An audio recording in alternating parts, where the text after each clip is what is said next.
નમસ્કાર દર્શક મિત્રો, હું છું રિપોર્ટર યાસીન ભાભોર અને આપ જોઈ રહ્યા છો ફતેપુરા લાઈવ।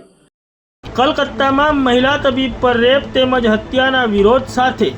ન્યાય માટે જાલોદ ડોક્ટર એસોસિએશને સમગ્ર જાલોદ નગરમાં રેલી યોજીને મામલતદારને આવેદનપત્ર આપ્યું। તારીખ 17 ઓગસ્ટ 2024 અને શુક્રવારના રોજ જાલોદ તાલુકાના મુખ્ય મથક જાલોદ ખાતે જાલોદ તાલુકા ડોક્ટર એસોસિએશનના તમામ ડોક્ટરો અને મેડિકલ સ્ટાફ દ્વારા જાલોદ નગરમાં રેલી યોજીને જાલોદ મામલતદારને આવેદનપત્ર આપવામાં આવ્યું। પશ્ચિમ બંગાળમાં કલકત્તાની આરજી મેડિકલ કોલેજમાં મહિલા રેસિડેન્ટ ડોક્ટર સાથે દુષ્કર્મ તેમજ તેની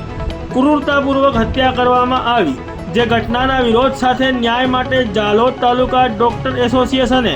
જાલોદ મામલતદારને આવેદનપત્ર આપીને રજૂઆત કરી છે। મહિલા તબીબ પરના અમાનવીય કૃત્ય અને અત્યાચારના વિરોધમાં સમગ્ર ભારતમાં આજે તારીખ 17 ઓગસ્ટ 2024ના રોજ અલગ અલગ ડોક્ટર સંગઠનો દ્વારા ઓપીડી બંધ રાખીને આ ઘટનામાં ગુનેગારોની ત્વરિત ધરપકડ કરીને કડકમાં કડક સજા થાય અને ભવિષ્યમાં ડોક્ટરો સાથે આવા અવારનવાર હુમલા માટે કડક કાયદાની અમલવારી થાય તેવી માંગ સાથે સમગ્ર દેશમાં ડોક્ટરો દ્વારા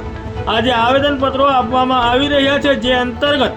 જાલોદ તાલુકાના મુખ્ય મથક જાલોદ ખાતે જાલોદ તાલુકાના ડોક્ટર એસોસિએશન દ્વારા સમગ્ર જાલોદ નગરમાં રેલી યોજવામાં આવી હતી અને જાલોદ મામલતદારને આવેદનપત્ર આપીને સરકારને જાણ કરવા માટે રજૂઆત કરવામાં આવી હતી। આ વેળાએ જાલોદ તાલુકા ડોક્ટર એસોસિએશનના પ્રમુખ ડોક્ટર રાજેશ લવાના સહિત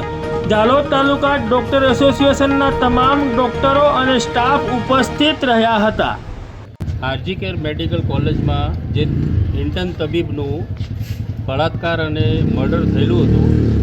એના વિરોધમાં દેશવ્યાપી હડતાલમાં જાલોદ ડૉક્ટર એસોસિએશન પણ જોડાયું છે અને એના ન્યાય માટે જાલોદ ડૉક્ટર એસોસિએશન તથા પેરામેડિકલ સ્ટાફ તથા લેબોરેટરી અને સરકારી દવાખાના નર્સોને બધાએ આ રેલીમાં જોડાયા છે અને મામલતદારશ્રીને આવેદન આપેલું છે અને એવી આશા રાખીએ કે અમને ન્યાય મળે, અમારું સંરક્ષણ થાય અને આપણી જે લેડી ડૉક્ટર્સ છે એમની સુરક્ષાનું હંમેશા માટે ધ્યાન રખાય, આટલી અપેક્ષા અમે રાખીએ છીએ।